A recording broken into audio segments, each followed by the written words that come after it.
Listen, this is the Black Dahlia Murders Week.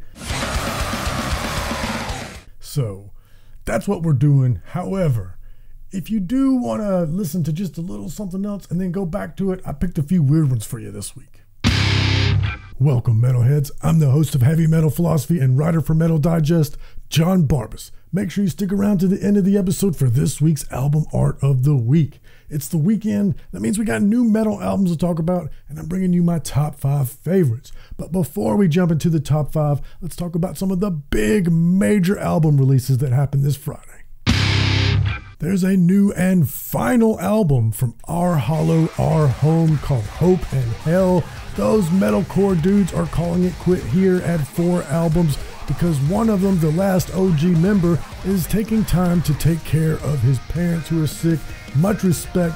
Y'all make sure you support the band on their final effort. Let's help them out. And we need to talk about High Parasite and their debut album, Forever We Burn.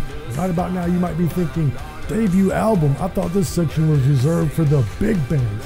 But hear me out. The lead singer of this band is Aaron from My Dying Bride, and this record was produced by the dude from Paradise Lost. So you might think, oh yeah, a Doom record, which is true, but this is a side project, so it's also got a lot of goth in it, including electronica and the death metal, which makes this quite a bit different. And I got my hands on this one early. I know what that means. My written review's already published in Metal Digest. Links in the description to all my writings. And what I said about this one is My Dying Bride fans should lament how good this record sounds, because My Dying Bride is on hold. And I could see Aaron wanting to pursue this one further because this is excellent. And Serj Tankian has a new EP called Foundations. And for those of you who are fans of System of a Down, this one will be for you, because on this one, Serj took a bunch of old ideas and whipped them into shape. So you're going to hear a lot of old System of a Down on this one. All right, Greg, I'm going to need your help with this one. Ultra Vomit et el pouvoir de la puissance. Text on the screen just in case. This humor band bringing you some death metal with titles like Kings of Poop and what's this other one? Dead Robot Zombie Cop from Outer Space 2. Well, you know what you're getting. And lastly, before we jump into the top 5, but definitely not leastly, this is easily the most important record of the week, the Black Dahlia Murder with Servitude. I also got my hands on this one early. What I wrote in my review for Metal Digest is Trevor would be proud of the boys for this, and the boys should be proud of themselves for what they've accomplished here. The Black Dahlia Murder is in good hands. Now let's do the top 5. Coming in at number 5, Interloper, A Forgotten Loss. This is progressive metalcore out of California. And when I say progressive, I don't mean esoteric scales with lots of guitar solos. I mean progressive kind of the way that Meshuggah is progressive, although there is some technical playing here. And when I say metalcore, I mean that sort of metalcore that was inspired by melodic death metal. So those are the kind of riffs you're going to get here.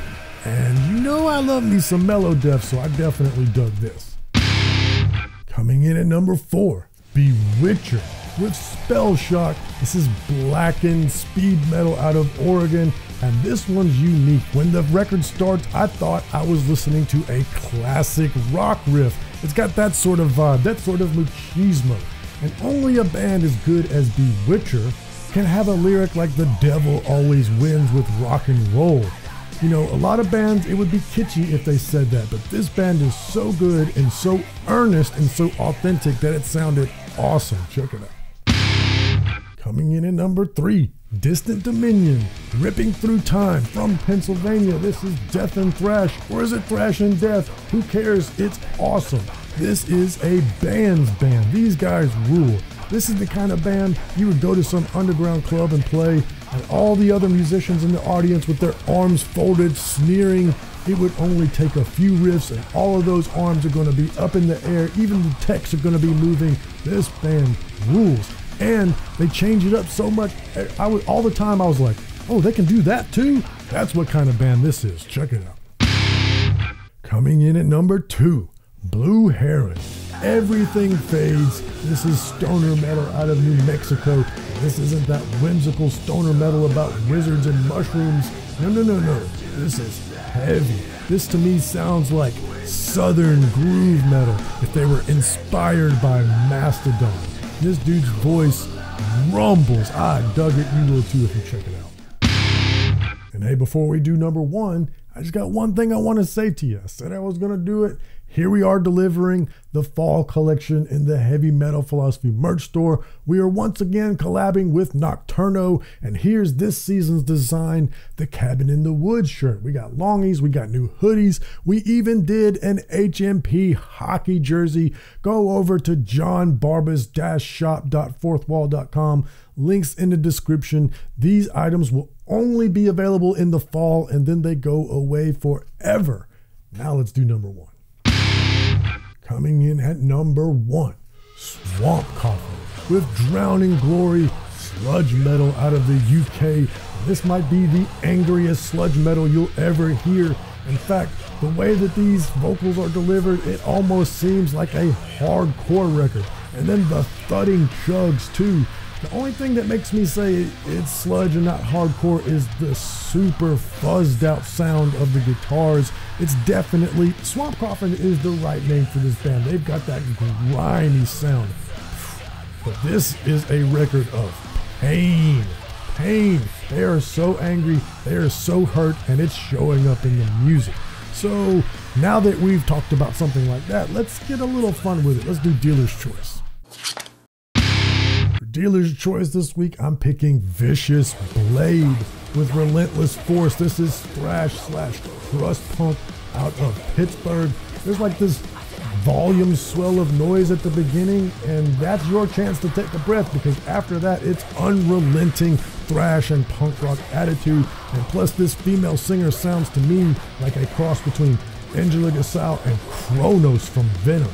Definitely some early first wave of black metal vibes here, back before it became, you know, what we understand it to be now, and it was more transitioning out of thrash and that Motorhead era. So a lot of fun with this one. And now let's do the album art of the week.